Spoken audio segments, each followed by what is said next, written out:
Surxondaryo viloyati bo'ylab Afutur sayohati davom etyapti. Biz hozir Al-Hakim at-Termiziy yodgorlik majmuasiga yetib keldik. Al-Hakim at-Termiziy milodiy 869-yil, hijriy 255-yilda vafot etgan deb o'zini qabr toshida aytib o'tilgan. Bunga ko'plab mualliflar ham mana shu fikrlarni bildirib o'tishgan.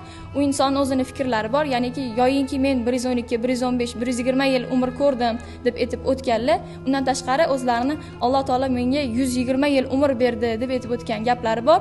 Bu inson ustozlari Al-Hasan hisoblanadi. Al-Hasandan turli xil ilmlarni o'rganganlar bu inson va mana shu ilmlarni Nishopurda, Balxda, Basrada oshirgan hisoblanadilar. Ularning 400 dan ortiq asarlari bor va bizgacha bularni bor yo'g'i 50 dan ortig'i saqlanib yetib kelgan hisoblanadi.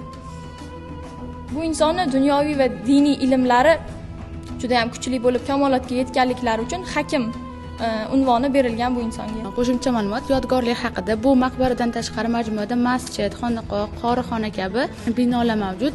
Mazkur majmua yillar davomida bir necha marta qayta tiklangan. Keyin yana Hakim at-Termiziyning o'g'li Al-Hakim Abdulloh maqbarasi 10-asrda barpo etilgan. 11-12-asrlarda 3 gumbazli namozgoh masjidi qurilgan.